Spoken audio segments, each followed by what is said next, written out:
Hello! Welcome to Selnar's Minis. My name is Scott. In this video, I will be going over a technique called modified metals. However, before we begin that, I would like to take a moment to ask you to like this video, comment on this video, and subscribe to my channel. As always, paint fearlessly. It's just paint and you can fix any mistakes. Currently on the turntable is all the paints that I will be using for this tutorial. I am not going to show you how to paint the entire miniature, just the metals on the miniature today. Now, you may be asking, what is modified metals? Well, modified metals is a technique in which you mix in normal acrylics to your metallics to control the luster and the shine of the metallic paints. And we're going to start off with mixing matte black and gunmetal together. These are both army painter paints, and this is going to be a roughly 1-to-1 ratio. I will say though, however, I used the new Warpaint Fanatics black, so it was a little bit less black to the metallic.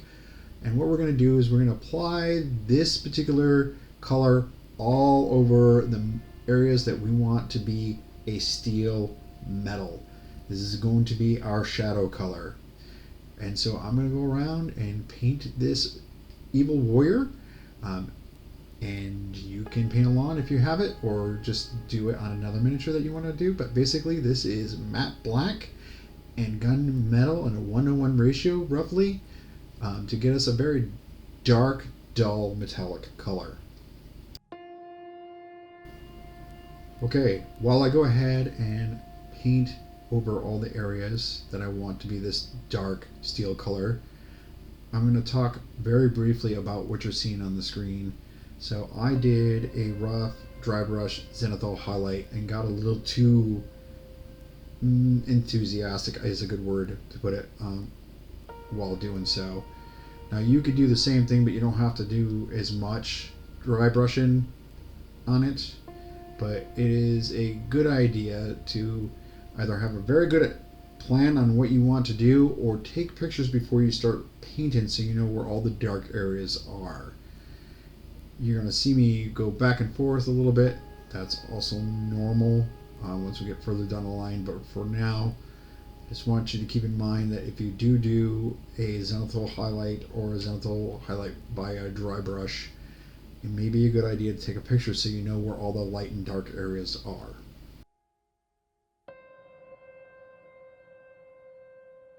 Alright, so I'm going to go around and paint all the areas that I believe are steel on this model. It isn't until later that I realized that the tunic is poking out in the elbow region. You'll see that later. It'll be blue instead of this dark color.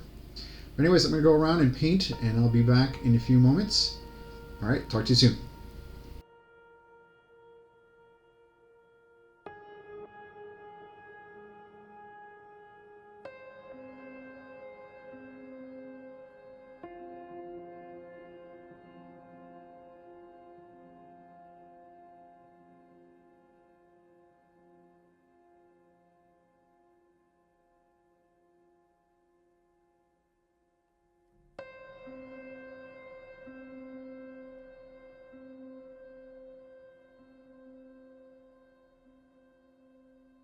Okay, once we cover all the areas with this matte black and gunmetal mixture, this is what it should look like.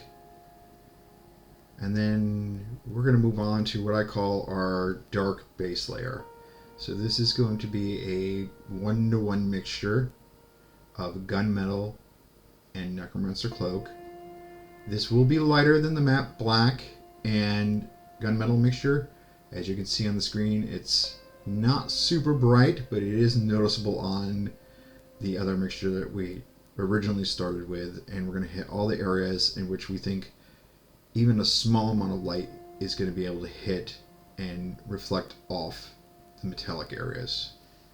So we're going to go around and hit all the areas that eventually we will probably brighten up with other colors, or we just decide that it's a little bit brighter than the matte black and gunmetal mixture. So I'm going to go around and start painting this all over the miniature Again, this is a good spot to refer to your pictures of the zenithal highlight if you did that, or try to remember the plan that you had and how you want this miniature to look if you just wanted to try to wing it a little bit. Alright, I'm going to go around and do this. I am leaving most of the video of me doing this up so you can see what I'm doing. A lot of this technique is just working with the paint and looking at the model and seeing what looks good to you. And that's the important part. It has to look good to you. It has to look like you know where the light hit in your mind or in the photo. Alright, so I'm going to stop talking for a little bit and we're going to keep going on the painting.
Okay, once we're done with that, this is how it should look. You should see some brighter areas and still have dark recesses.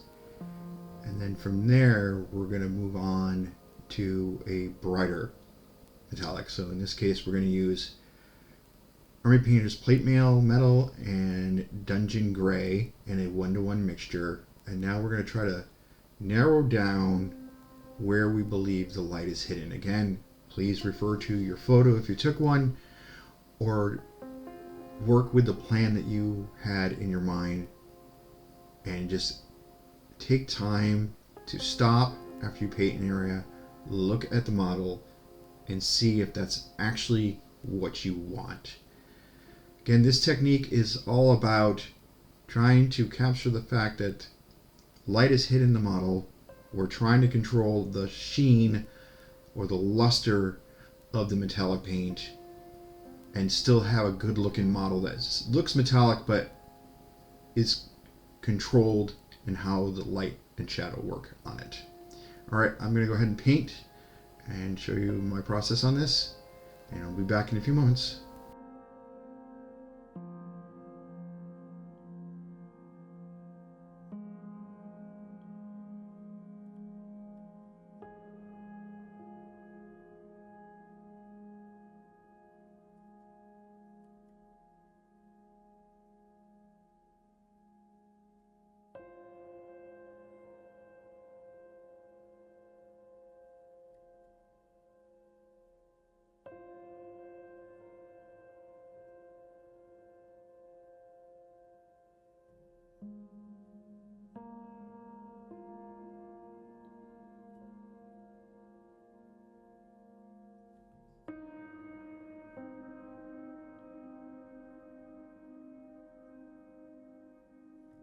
Alright, so here we are. This is how the model's looking so far.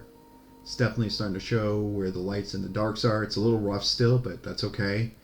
I'm going to switch gears very quickly because there is one area of copper on this model that I wanted to do, and I wanted to show that as well. So for coppers and golds and bronzes, I use brown as the base coat.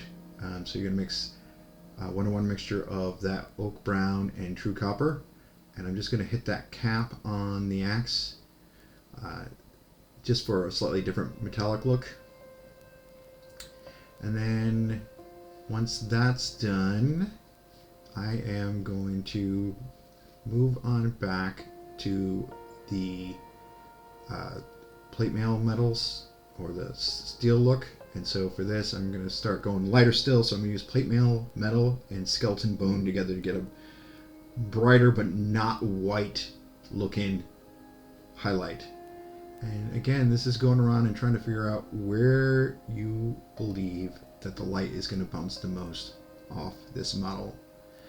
As you can see in the picture, I've at this point realized that the tunic is poking through and that is not metal, so I'm going through and fix that. I'm just doing some edge highlights. These are not my brightest highlights, so I'm avoiding white at this moment because I want to save white for the brightest highlights. And I'm going to be using a different color for that. Again, I know I keep saying this, but refer back to your picture if you took pictures. If not, try to remember what your plan was and what you wanted to do with this model and where you wanted the light to shine off from. Okay, I'm going to go around and paint this again. This is just me showing the process, so I'm going to stop talking and I'll be back on soon.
Alright, so after all that, we're at this stage. So we have some bright highlights, we have some shadow, but it looks like, to me anyways, that we've lost more shadow than we kept. So I'm going to go through and do another mixture of the matte black and gunmetal in a 1-to-1 ratio.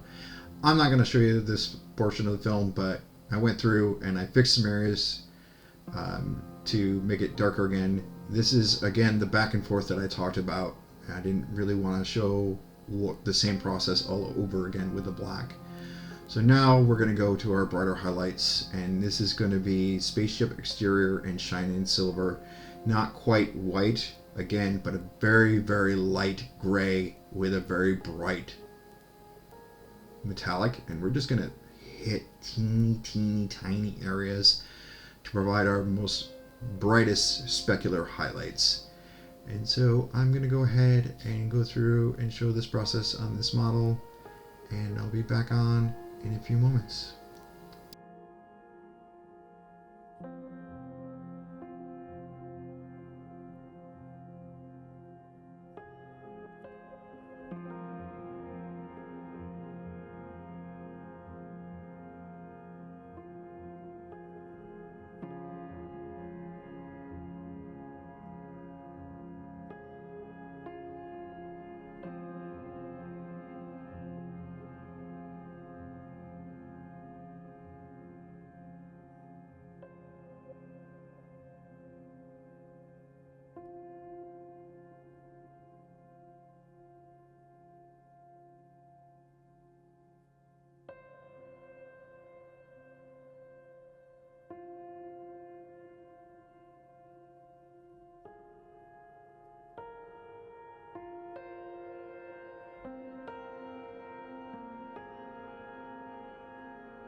Alright, so here I am putting the last of the bright highlights on that I expected to do for this model, and this is how it's looking right at the moment. So I still have one more metallic area to do, and that is the cap at the end of the axe. So for that I'm going to use dirt splatter and weapon bronze, and I'm going to go ahead and just apply that in the upper portion of that cap to get the light highlight. And then after that I'm going to show you a spin around. I think I added some blood effects to the axe. I did not do a base for this model. For the turnaround, I am going to do a base and do a much more nicer looking end finish for this model, but I just wanted to go through the process and show you how to do this modified metal technique. If you have any questions, put them down below in the comment section. Once again, please comment, like, and subscribe. And I hope you have a great day. Once again, it is just paint. You can fix any mistakes. Alright guys, have a great day, and I'll talk to you soon.